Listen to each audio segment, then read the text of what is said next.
예, 시장을 이기는 전략 체크해 보겠습니다. 하이투자증권 투자솔루션부 이동근 차장 모셨습니다. 안녕하세요.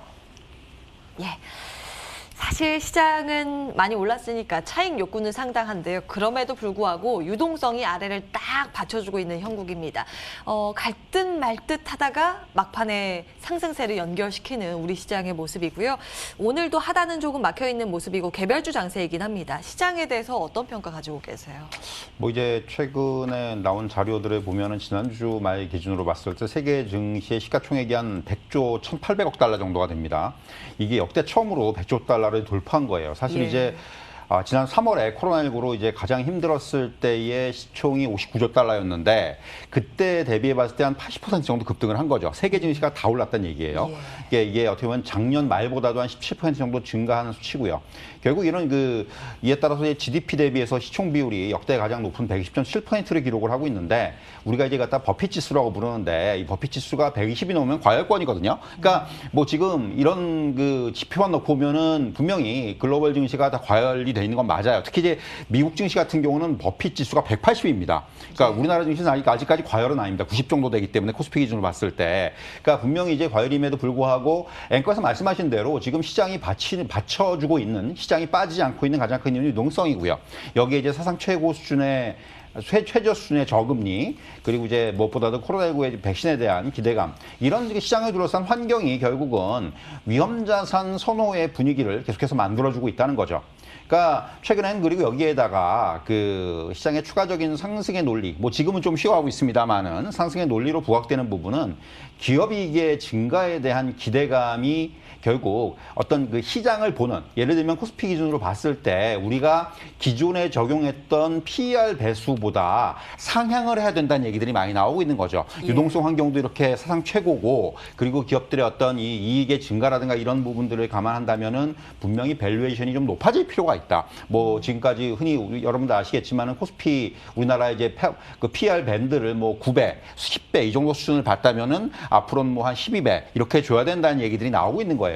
그러다 보니까 결국 이러한 논리들이 지금 시장을 받치는 어떻게 보면은 단순히 이게 유동성의 어떤 수급적인 부분들뿐만이 아니라 결국은 향후 실적에 대한 기대감들, 밸류에이션의 어떤 상향에 대한 기대감들 이런 부분까지 어느 정도 시장에 좀 반영이 되고 있다고 말씀드릴 수가 있겠고요. 다만 최근에 이제 연말 효과라든가 또는 뭐 외국인들의 차익 실현이라든가 이런 것 때문에 뭐 외국인이라든가 기관들은 좀 이제 물량을 좀 정리하고 있습니다. 사실 이런 부분들이 조금 이제 우려가 됐는데 결국 개인 중심의 유동성이 이런 부분마저도 원활하게 소화를 해내고 있고 그리고 무엇보다도 이런 흐름들이 시장에 어떤 하단을 지지하는 이런 요인들로 작용을 하고 있습니다. 그러니까 단기적으로 분명히 지금은 뭐 최근 나타나는 흐름을 보면은 조정의 국면이에요. 사실 지난주만 놓고 보더라도 코스피 지수는 주간 기준으로 봤을 때 종가 기준으로 한 2포인트밖에 안 움직였거든요. 그러니까 분명히 숨고르기의 국면이고 조정의 국면인데 다만 내용적인 측면에 보면은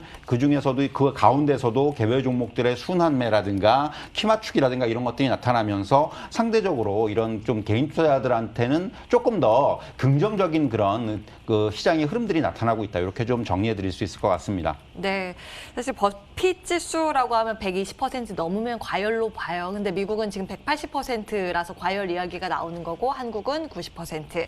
사실 미국은 11년 동안 강세장이었거든요. 안 쉬고 11년 동안 최고치 행진 이어갔습니다. 그러니까 10년 동안 버블 이야기가 나왔는데 결국에는 이제 버블을 정당화할 만한 환경 인건가가 중요한 거 아니겠습니까? 이제 변수들 볼 텐데 환율 이야기를 좀 해보겠습니다. 이제 외국인들이 요즘 팔자세를 우리 시장에 나타내고 있고 환율 부담 때문인가 싶기도 하고요. 달러당 원화 가격이 지금 1,100원 위에서 거래가 되고 있고 이 외국인 수급 상황은 어떻게 판단하세요?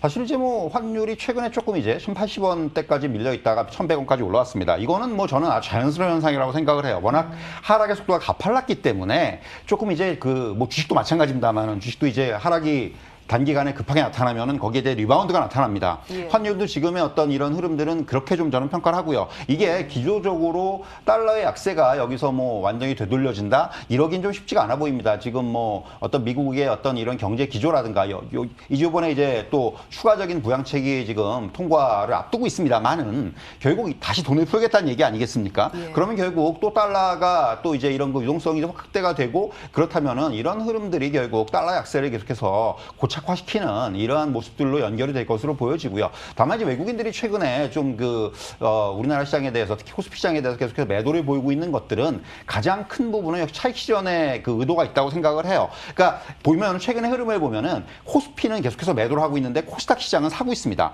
이게 조금 그러니까 코스피 시장에서도 뭐 삼성전자라든가 이런 특정 종목들에 대한 매도가 강하게 나오고 있죠. 그러니까 삼성전자는 외국인들이 저점에서부터 많이 샀었고 그리고 이제 어느 정도 수익이 나면서 이 부분에 대해서 좀 차익 실현 물량들이 나오고 있다라고 말씀드릴 수가 있겠고 이런 수급들은 오히려 최근에는 좀 이제 코스닥 쪽으로 조금 이제 방향을 좀 변경하는 그러니까 상대적으로 좀 덜 오른 종목들이라든가 업종이라든가 이런 쪽에 대해서는 좀 이제 매수세를 보이고 있는 이런 흐름들이 나타나고 있고요. 또 하나는 이제 역시 연말을 맞이한 어떤 우리가 얘기하는 이제 북클로징을 앞두고 결국 뭐 외국이나 기관이나 이제 한 해 매매를 정리를 해야 되고 그리고 이제 뭔가 좀 펀드라든가 이런 부분들도 이제 좀 정리를 하면서 다시 내년을 맞이해야 되기 때문에 이런 부분들이 조금 이제 정리 매매 형태로 나타나고 있다. 저는 이렇게 좀 말씀드릴 수 있을 것 같아요. 사실 뭐 외국인들이 지금 파는 거에 대해서 뭐 우려하시는 분들이 좀 있는데 저는 아직 이런 흐름들이 기조적으로 이어질 거라고 보진 않고 있고요. 결국 이제 내년으로 다시 넘어간다면은 다시 외국인들은 결국은 다시 좀 돌아올 가능성이 크다. 지금 환율이 계속해서 이런 식으로 달러의 약세 그리고 원화 강세가 어느 정도 이제 기조적으로 이어질 가능성이 크기 때문에 그런 부분들 그리고 또 이제 지금 아시겠지만은 시장 자체가 이머징 시장으로 어떤 머니 무브가 좀 나타나기 시작을 했기 때문에 이런 부분들까지 감안을 한다면은 뭐 외국인들의 매도에 대해서 지나치게 우려할 필요는 없다. 이렇게 좀 말씀드릴 수 있을 것 같습니다. 그러면 한번 국내 종목 전략 점검을 해볼까요? 언택트 2대장이라고 하잖아요. 네이버, 카카오 한 3-4달 동안 쉬었다가 이제 살까 말까, 지금쯤 다시 살까 이렇게 고민하시는 개인 투자자분들이 많으세요. 어떻게 보십니까?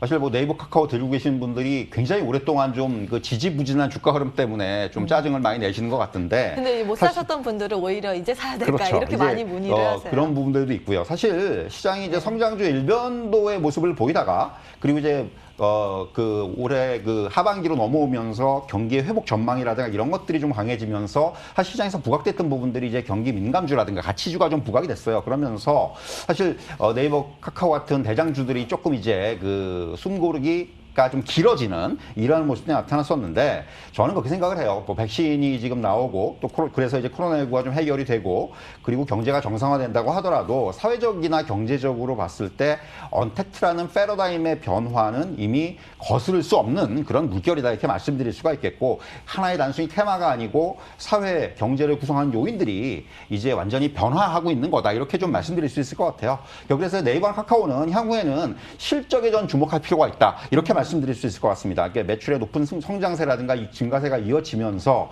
특히 저는 네이버도 그렇지만 카카오가 굉장히 가파른 실적 성장세가 예상이 되고 있습니다. 뭐 카카오톡 기반의 톡비즈의 성장이라든가 또 내년에는 카카오뱅크, 카카오페이, 또 페이지 이런 자회사 상장 이슈도 상존을 하고 있기 때문에 뭐 이런 기업 가치의 지속적인 상승 국면이 전개될 것으로 전망이 됩니다. 그래서 사실 이런 종목들 네이버나 카카오는 이제는 단순히 성장주라든가 테마로 접근할 것이 아니고요. 실적이라든가 펀더멘털 기반으로 접근할 필요가 있다. 이렇게 좀 정리해 드릴 수 있을 것 같습니다. 예, 또 궁금한 게 이제 화학 섹터. 정유는 아직까지 별 얘기는 안 나오는데 화학에 대해서 긍정적인 평가가 나오고 있어서요. 어떻게 보세요? 그러니까 지난달부터 이제 화학 제품 가격이 굉장히 일제히 강세를 시현하고 있습니다. 에틸렌 가격이 12월 초에 톤당 990달러를 기록을 했는데 이게 1년 8개월 만에 최고치예요. 그리고 톤당 300달러까지 하락을 했던 부타디엔도 1,300달러 돌파를 했고 또 이제 NCC 기업들의 주력 제품인 LDP 같은 합성주지 제품들도 석유화학의 전성기였던 우리가 이제 서화정 얘기를 했던 2015년 가격 수준에서 근접을 했습니다. 이게 왜냐하면은 산업 비수기인 겨울철인데도 불구하고 이렇게 제품 가격이 상승한 이유는 코로나19로 인해서 이제 전자제품 같은 내구재 수요가 증가를 하고 있고 근데 이제 생산 설비 가동은 못 따라가고 있어요. 아직까지 이제 코로나19로 인한 셧다운 여파가 남아있기 때문에 그래서 이제 수요 공급에 불경이 나타나고 있다는 부분들이 가장 크다고 말씀드릴 수가 있겠고 또 하나는 이제 중국 경기가 가장 빠르게 회복을 하면서 역시 이런 수요를 부추기는 이러한 역할을 하고 있다. 이런 부분들이 아무래도 이러한 가격의 상승으로 연결이 되고 있다고 말씀드릴 수가 있겠습니다. 물론 공장 가동이 정상화되고 있기 때문에 공급 물량은 증가할 겁니다. 그래서 사실 이 공급 과잉에 대한 단기적인 우려가 있을 수는 있겠지만은 내년 실적은 굉장히 좋아질 겁니다. 그렇기 때문에 이런 부분들 감안한다면은 최근에 뭐 롯데케미칼이라든가 또 금호석유화학이라든가 이런 종목들은 실적의 어떤 이제 컨센서스를 상향 조정하고 있거든요. 예. 이런 부분을 감안한다면은 긍정적인 관점에 접근할 필요가 있다. 이렇게 말씀드릴 수가 있겠습니다. 종목까지 말씀을 주셨습니다. 화학 섹터 긍정적인 평가 들어봤고요. 하이투자증권 투자솔루션분 이동근 차장과 함께했습니다. 인사드릴게요. 함께해주신 여러분 고맙습니다.